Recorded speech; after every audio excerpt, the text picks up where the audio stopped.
Right. Hi, my name is attorney Katie Goldberg, and I've been a personal injury attorney at Mainor Wirth for about 5.5 years. And this is our newest associate, Bree Hartman. Hi, everyone. I'm Bree. I've been an attorney for about 4.5 years. Uh, Basically, I've only practiced in personal injury, so this is all I know. Mainor Wirth is a firm that specializes only in personal injury. We've had a lot of experience with rideshare cases, meaning Uber, Lyft, Uber Eats, as well as taxi cab cases. My personal experience with Uber cases involve passengers that were taking an Uber to the airport or a casino. I've also had experience with drivers of Uber and Lyft that have been involved in an accident. I've also had experience with drivers of Uber Eats cars who have rear ended or caused an accident.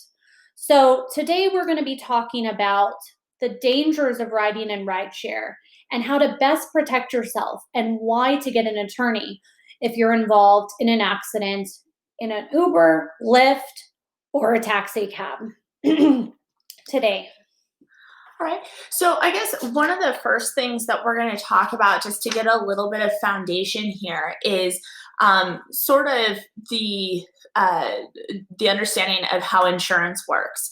So there's a couple different types of insurance. So in order to drive in any state, you have to have whatever the state's minimum liability insurance is on your vehicle. So we practice in Nevada. And in Nevada, we're required to have a policy of at least $25,000 per person or $50,000 per incident. Basically, what that means is that if you were involved in a wreck and you hit someone, you are covered for whatever that policy amount is. There's another type of insurance that's really important, and not a lot of people know whether they have this or not. So I definitely would recommend, at least at the end of this webinar, if you don't know, to go call your insurance agent and see if you have it. But that's called either uninsured or underinsured coverage. So this coverage kicks in when either you are hit by someone or you're involved in a wreck that it's someone else's fault and they don't have the same or they don't have enough coverage to fully compensate you for your injuries. So let's say, for instance, you get involved in a wreck and you've got medical expenses of $40,000 and the person that hit you only has insurance of $25,000, right? That's where your underinsured coverage would kick in. Uninsured coverage is also really important if you get hit by someone who doesn't have insurance or if you're involved in a hit and run type of an incident. And this is going to kind of make a little bit more sense when we're talking about uninsured and underinsured coverage when we get into the more nitty gritty details of Lyft and Uber and taxi cases. Right. And before we get into the dangers of riding in rideshare, let's talk about some of the benefits, which are the insurance coverage policies when you're a passenger and when you're a driver in a rideshare vehicle.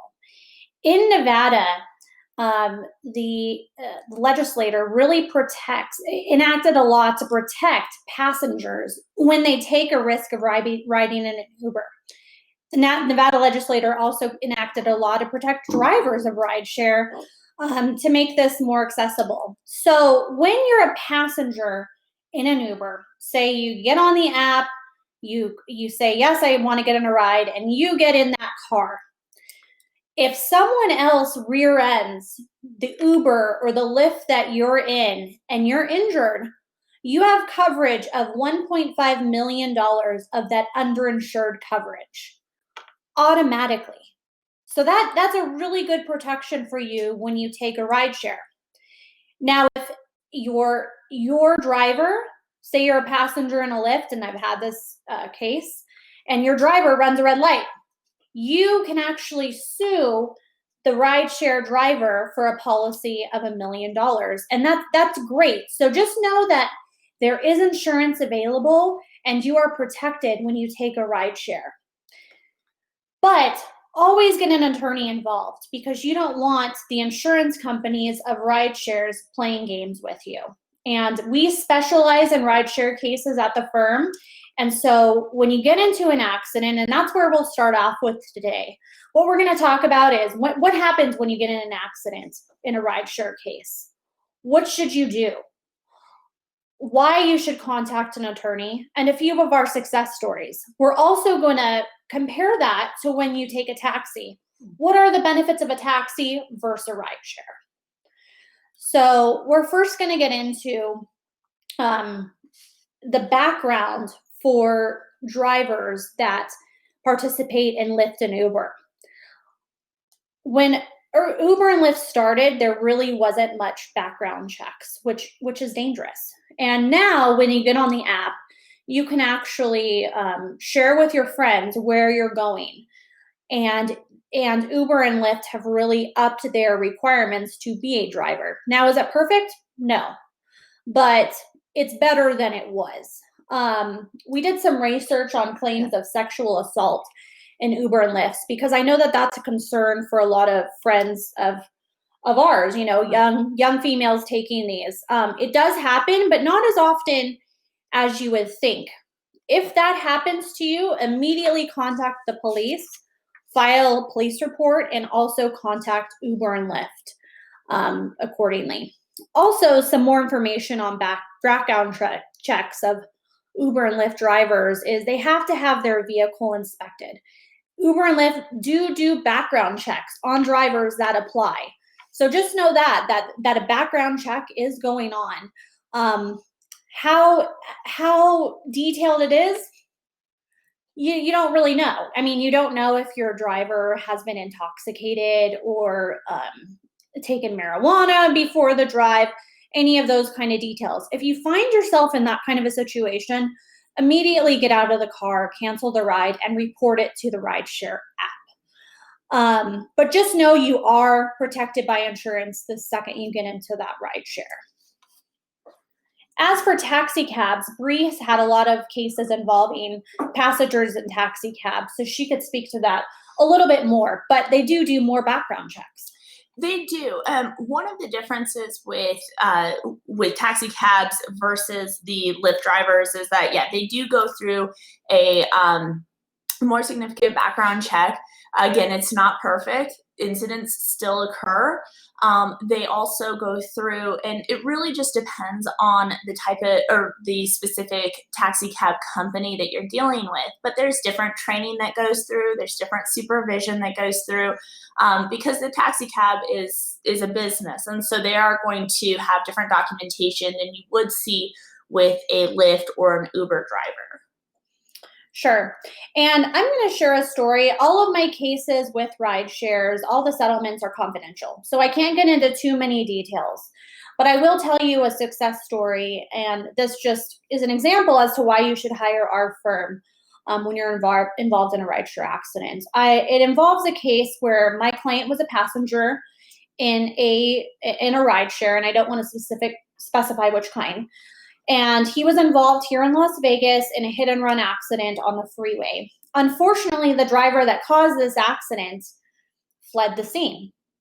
Luckily, he was a passenger in an Uber, so he was covered under a policy of $1.5 million. It was a struggle to get that money, and that's the importance of hiring an attorney. My client was severely injured and had recommendations for future care.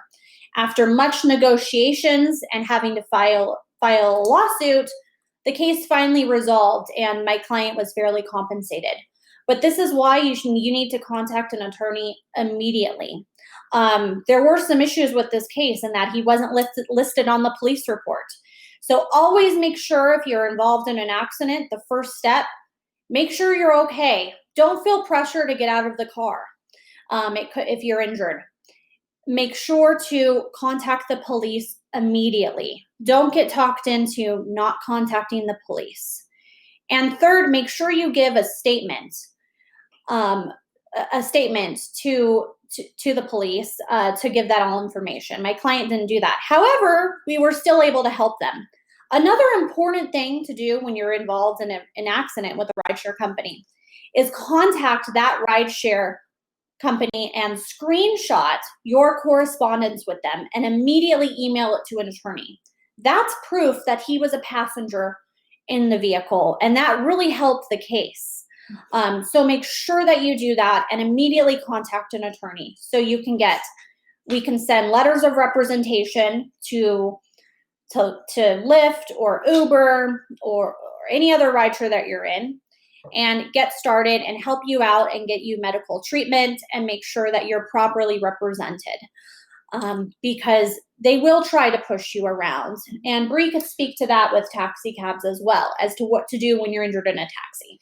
Yeah, actually, just to echo off of what Katie was just saying, it is so critical in getting an attorney as early as possible when you are involved in these types of wrecks. I had a case a couple of years back where my client was rear-ended by a taxi cab here in Las Vegas, and her vehicle had very minimal damage to it.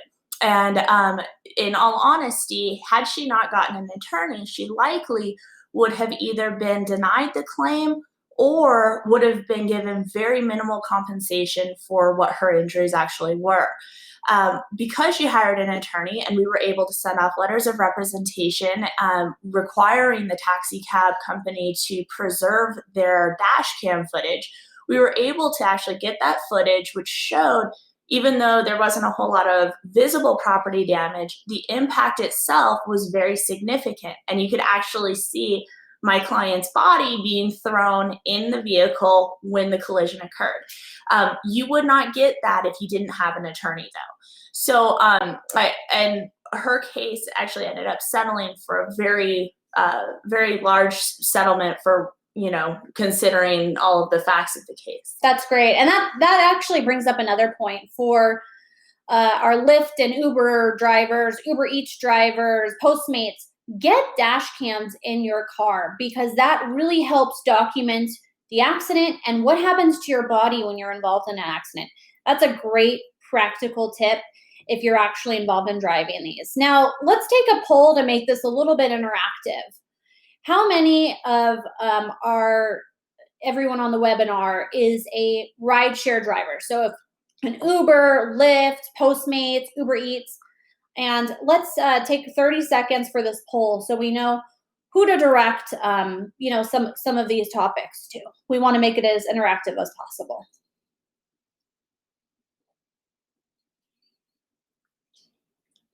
And the poll's up there. Are you a rideshare driver? And you can do vote now. Okay, it looks like we have everyone in. So as for our rideshare drivers out there, the insurance company is a little, we have 3 drivers out there. Good. So when you're driving without logging into the app, so say you're just driving your car and you're not working, you are not protected under Lyft and Uber's insurance company or Uber Eats. However, the second that you click that you're picking up a person, if someone rear ends you, you're protected under Lyft and Uber's policy for limits of $50,000, which is better than the Nevada legal limit. I would advise that you also get a secondary insurance company for at least a 100-300 policy. And you can also contact our office if you ever need insurance with advice regarding insurance limits. How much should we get? What is underinsured? Should we get med pay? And we will give you free advice on that. So feel free to call us at any time. Let's do another poll. And how many people use and how many people participate in rideshare? So our passengers in a Lyft or Uber. And let's take that poll in 30 seconds. Okay, and you can vote now. Do you use any rideshares? I see the poll, most do rideshare occasionally. So I hope this is helping you know about, the benefits of using rideshare. Usually most people, just my friends and who are even attorneys, doctors, don't have a underinsured policy of 1.5 million. So just know you really are protected, and you can actually view Lyft's and Uber's certificate of insurance on their website and in the app, since I know some of our viewers are drivers. And just to echo on that, there's obviously a lot of benefits of doing a ride share, of riding in a ride share versus if you are going to do in a taxi. One thing with getting either an Uber or a Lyft is that they're usually a lot more accessible than getting a taxi. At least that's how it is here in Las Vegas. If you're not on the strip, it's kind of difficult to try to find a taxi that's going to come and get you, where an Uber or a Lyft usually doesn't take that long. The other thing is usually the cost. It's typically a little bit less if you're going to do a ride share versus a taxi. But another thing that's really important to look at is the insurance coverage. So like what Katie was talking about earlier with the different coverages depending on if you're using Uber or Lyft, taxis are typically not as high as those rideshare companies when you're a passenger. In fact, taxi coverage it really varies, but yeah, it's typically not that high. Right. So let's talk about some of the dangers as riding and passengers of Lyft and Uber, and even as a driver. Sexual assault, of course, is a danger. In fact, in 2018, there were 3,045 sexual assaults alone in the US. There have been lawsuits for this, and you can definitely research more information on it. But Lyft and Uber, as I said, have taken more precautions about this. However, if you feel as though you were sexual assaulted, contact the police, let them know. Contact the rideshare app, Lyft and Uber, and contact an attorney immediately. Just to meet with one. We do free consultations, so you can meet with us at any time and get some advice, and there's no fee for that. Also, personal injury attorneys work on a contingency fee basis. So Mainor Wirth, we don't take a fee until there's a settlement. So even if there's zero settlement, we wouldn't take a fee. So you should really contact an attorney immediately. An attorney, when to hire one. I think we've touched on this a little bit, but immediately when you get into an accident, contact an attorney for a free consultation. The benefits. You want to make sure that you're compensated for your medical injuries as a result of the accidents. A lot of our clients do not have health insurance, which is a huge issue. When you're hurt in an accident, you want to go to a chiropractor, physical therapist, a doctor to get checked out. You may need a surgery. You can get treatment on what's called an attorney's lien, meaning your medical treatment will be paid back out of the settlement if there is one. So that's a huge benefit of hiring an attorney. We also help fight for pain and suffering, lost wages. If you are recommended for a future surgery, we'll help you get compensated for that. And really, we're there as your to help you through this, so you can just focus on getting better. I personally give all my clients my cell phone number, so they have access to me on the weekends, weeknights, and I think that's really what separates Mainor Wirth versus other law firms. You deal with the actual attorneys, not just a case manager or a legal assistant.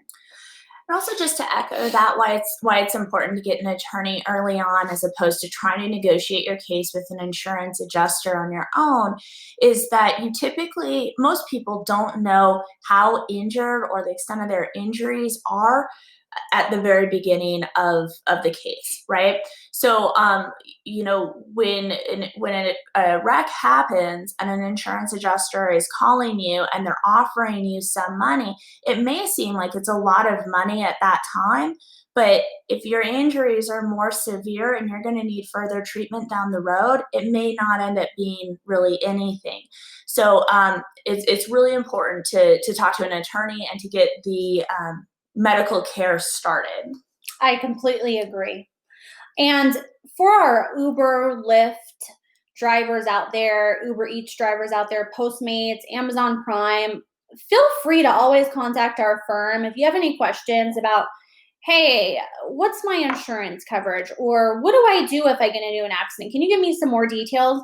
And we'd be happy to meet with you in person and give you some information on that. And talk to you about it, just so you're prepared and so you know what to do to protect you and your passengers. Because it is a little bit confusing on what the different insurance limits are, if you've accepted a ride, if you have a passenger. So feel free to always call, and you can meet with us in person for free even if you're not involved in an accident and you just want to learn more information, and we can give you a safety card to tell you exactly what to do when you're involved in an accident, and you can just keep that in your car and give it to passengers. Absolutely. So I think it's always best to hire an attorney in these situations, whether you're a passenger involved in an Uber accident, a driver, or just to get more information. We're going to open up this time for questions. So there's on the bottom of your screen, you should see an area for questions. If anyone has any questions, please fill that out. And we will be on standby. And if you do have any more questions that you think of after, take down my email address. It's Katie, Katie, at mwinjury.com. And Breeze is? Bree, so BREE at mwinjury.com. And our office number, we're at Mainor Wirth, and it's 702-464-5000. And again, call at any time if you have any questions or concerns. Let's see if we've got any questions. Yeah.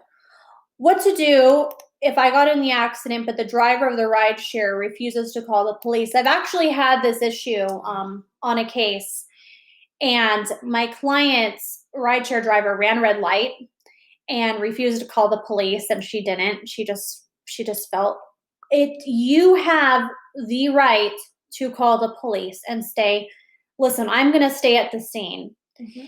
If your rideshare driver just leaves you there on the side of the street, you can always go to the police station and file a report there. You also should contact, whether you're using Lyft or Uber, the rideshare app, and say, I was involved in an accident. This is my name. This was my driver. They refused to call the police and they left the scene, and I filed a police report. And immediately contact an attorney that day. Great question, Elena. I think it's also important to try to get as much information as you can. If you can get out and take pictures, if you can do anything, the more that you have, the better it's going to be later on. And we understand that there's going to be instances where you're not going to be able to do that. But if you can, try to take as many photos as possible. Right. Any other questions? Oh, we got one from CS. If an accident is late at night, what's the best way to contact Mainor Wirth? I would say we have an answering service that's on 24/7, so you can leave a voicemail. Also, feel free to shoot me an email. I also give my cell phone out to everyone, and I'm up super late and weird hours. So feel free, CS, to contact the office, ask for me, and I'll give you my cell phone number, and you can text or call me at any time, and I'd be happy to assist. Same thing as well. Email is also a great way. Yeah. Oh, I missed your email. Let me see if I can post a comment right here, and we'll write our emails. Katie at mwinjury.com, and then Bree at mwinjury.com, and then our office line is 702-464-5000. And yep, it posted. So right there, CS is where you can contact us. We have a question from Quint Rahman. Do you foresee any issues with both Uber and Lyft mandating that both drivers and passengers wear a mask? What happens when either does not or is accused of not wearing a mask? That's a good question. Yeah, that is. We're kind of in this new area of where, we're not really entirely sure what's going to happen with people following the mandates or not following the mandates. I think that the biggest thing that you've got to remember when we're talking about personal injury is that we have to be able to link causation. So if the question is really linked to if someone comes back and they catch the virus or whatnot, and they're trying to say it's because the driver wasn't wearing the mask or because of something else, I think that's going to be a very difficult case in being able to show that riding in the Uber or Lyft without the mask is what caused it.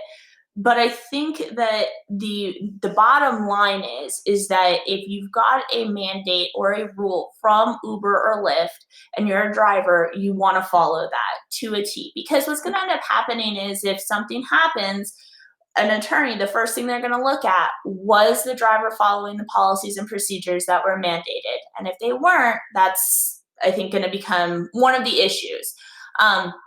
As far as if a passenger isn't wearing a mask, I think that really has to fall back on whatever the policy of Uber and Lyft is, of whether you refuse the ride or how you handle that. Yeah, that's a good explanation. Thanks. Okay, Elena, I have another question. What to do if I feel unsafe with another passenger when taking Uber Pool? I would definitely get out of the vehicle if you feel unsafe. I've accidentally took Uber Pool once, and it was a weird experience. And then I would notify the app and say, I felt uncomfortable with taking Uber Pool, and this is why. Right. So I would just notify the app as soon as possible. And of course, feel free to contact us about that. Absolutely. Any other questions? Oh, the police. Youngsie, who will be the at fault on the police report if the passenger caused the accident? That's interesting. So the passenger, I don't know what you quite mean by that. So the only at-fault driver could be either the driver of the Uber and Lyft or the driver of another vehicle involved. So I don't ever see how a passenger could be at fault because the passenger is not driving the car. Youngsie, let me know if you want us to clarify anymore. Yeah.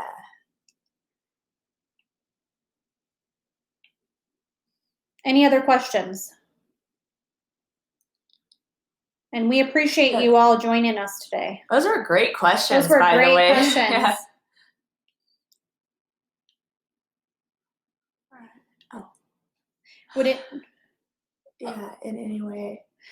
That's a very good question, and that's something that we get asked all the time, of whether your personal insurance. So the question is, would it affect my personal insurance in any way if I was involved in an Uber or Lyft accident? So no, the answer is no. If you end up utilizing your underinsured or uninsured benefits, your insurance cannot legally increase by using those benefits. The reason being is because it's part of what you're paying for. It's your benefits.